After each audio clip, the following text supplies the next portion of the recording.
Haven't been able to play with a lot of you guys recently and haven't been able to check in. So I thought maybe I'd just kind of show off what I've been planning to throw in this upcoming year. I've been very local with my local group, but haven't been able to see a lot of you recently. So thought maybe I can, like I said, show off what I'm throwing this year and maybe we can get some rounds in.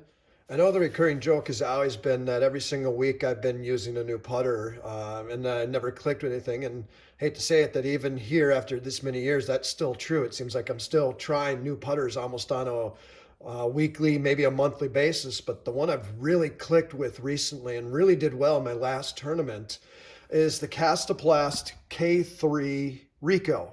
It's a fairly shallow putter, slightly understable, not too stable, and kind of a concave dome on top. And it's really been fantastic coming out with a straddle putt. I'm fairly confident with this one. And it is my plan then, and I've got about 4 of them now. It's my plan to use this through the remainder of the year because it has been fairly successful. Very confident with this putter to go through the season with this one. The next putter that I have, I mainly use it just for approach shots. This is the Prodigy PA4. It's very kind of blunt nose, very slow. Again, understable, but if you put it on a very straight, flat line, this thing will hold that line 80, 90 feet. Makes a nice run at the basket.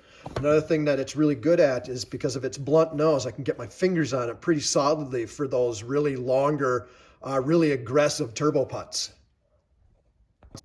I really, really like driving with my putter. I like doing it because even if I miss, I usually miss small. I currently use then the Opto X Pure. It's definitely more stable than you would have your regular Pure Gold Line or Opto or whatever, that little bit extra stability. It's not overstable. This thing is dead flat out to 300 feet. Anyway, I use a harp. I like this particular one because it's the finish stamped one, so they're next to impossible to get now. It's a little kind of concave again on top. You can probably see in the amount of times that your thumb gets pressed into it and it's starting to leave kind of that clover mark on it. Still very overstable, but not to the point where it's immediately going to dump out of my hand. I can get it up to power and it's going to hold very, very flat for quite a long distance for a putter. I find that I like to carry a lot of mids and I do use them quite a bit. First one I like using is this kind of swirly ESP Meteor. Nice. I can power down on it, or I can put it on a very significant or an aggressive hyzer, and I know it won't flip completely over. It'll hold flat. Very good for in the woods or not having to deal with a lot of wind. This one I have in the bag almost only because of what it is. It's a Star Mako 3. It was one of those special deal from Arby's that they were running. I got last year's as well. It was an ESP Meteor, and it's, the making fun of, they've got the beef, and so it wasn't overstable. Obviously, Star Mako 3 is not overstable, but I've always liked it in the past. It's a great driving mid, fairly stable, but I don't know how often I'm going to use it, but I got it in the bag almost because strictly of the stamp. Right now, I've got a good collection of buzzes, an ESP buzz, almost like an EMAC Truth. For whatever reason, I click with buzzes just a little bit better than I click with EMAC Truths for that dead straight tunnel shot in the woods with a little bit of power behind it. Even in the open field, I trust it very well. I've had verdicts in the bag for a long time. They are fairly straight, 80, 90% of the flight, with just a healthy enough overstability to make sure it doesn't turn over on me. I've been throwing it for years, but I picked this particular one to go in the bag this year almost strictly because of the custom stamp job I got done on it. There's just something about custom dies and custom stamps that just makes me want to throw them better. And when I have more confidence, they throw better. So the Suspect is another one where people don't use it to its full ability, believe it's an overstable mid. And it is advertised as that, but it's really not. Things are dead straight.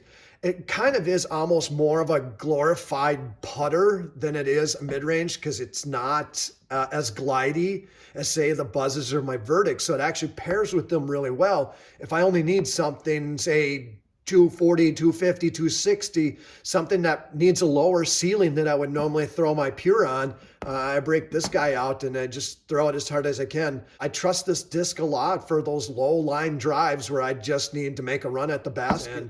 And as you've seen with almost all of my discs, just the custom artwork that's on it just makes me want to throw it better. Fusion Justice. It's advertised as one of the most overstable mid-ranges on the market. I plan on actually using this more and more for like forehand approach shots, only because it's not as overstable as it used to be. And again, it's a custom, a custom stamp that I got through Dynamic. And so, as always, custom discs just fly better. This is a Champion Leopard 3. Slightly understable. Nice thing about it is the thinner rim means that I'm able to control wrist angles a little bit better and have a better, cleaner release with it. This is a Night Strike 2. They're basically what everybody wants the old T-Birds to be like. Fairly straight under power, but not overstable. And especially if you power down a little bit, it doesn't suddenly become overstable. Very, very straight. And I can throw this in open field, in tight lines, whatever. It's going to hold for me, I'd say at least 280, 300 before he even thinks about fading out on me. A Discraft Raptor, specifically a Z Raptor. And what I found is the ones that have the custom printing, there's something with the printing process that actually knocks a little bit of the stability out of it. Because I grabbed a couple just regular Z Raptors, and those are incredibly stable, pushing over stable.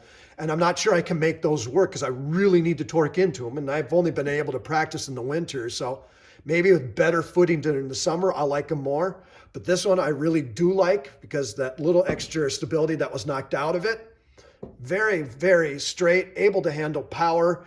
I definitely would trust this more than I would trust my Night Strike in regards to if it's not ideal conditions, and I definitely need to make sure it fades. I was really experimenting with the overstable fairway drivers just to see if I can find something that would consistently hook up, but I didn't want something that would immediately jump into a fade out of my hand. This is a Champion Glow Firebird. The reason why I can keep that Raptor I just showed with this Firebird as well, there's something with this Champion Glow Firebirds.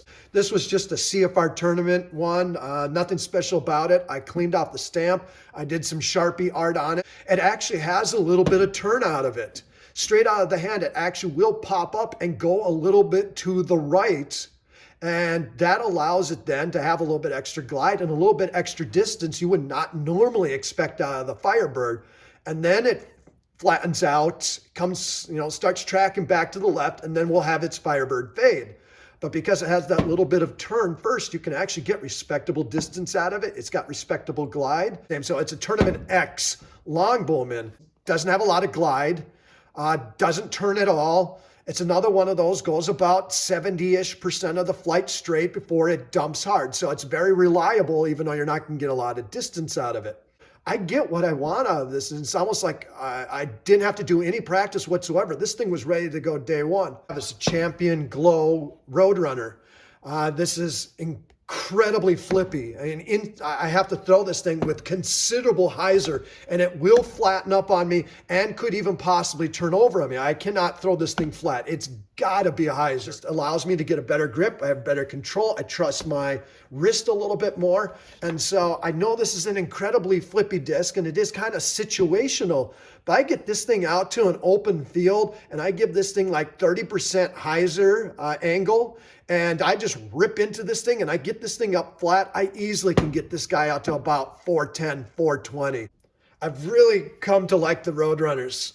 And so my next Roadrunner I got is the Halo Runs, that they come out more stable than what you would normally expect out of the mold. And so if you expect a Roadrunner to be flippy, a Halo Roadrunner is actually fairly stable. It's almost like my FD Night Strike. This is a Star Corvette, and they rate it as a speed 14, and I gotta say it lives up to that. It has, with its dome, it has incredible glide.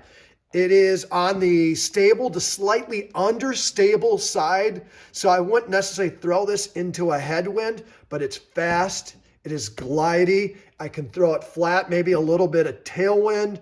This is another one where I was quite consistently last year beating 400 feet in somewhat ideal situations. So maybe not necessarily the straightest of throws, but oh my goodness, this thing goes a long, long distance.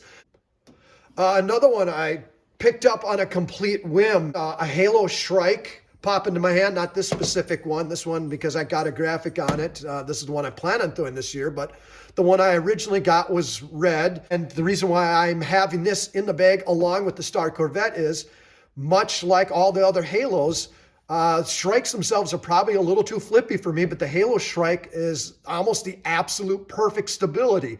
This is, if there's a little bit of headwind, if this is a situation where I don't feel comfortable necessarily throwing the Star Corvette, it's not going to hold the line I want, and maybe it'll get out of control. This little bit extra stability gets almost the exact same distance, but I still want a big distance forehand. And I know it needs to be a little bit on the overstable side to kind of mask some issues I have, but I don't want it too overstable.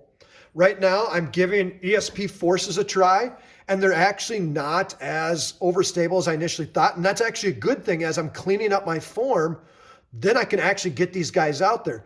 My forehands are still getting kind of limited to about 340. So I'm really happy. Not only, again, I've got a nice custom artwork on it, which makes me want to throw it better.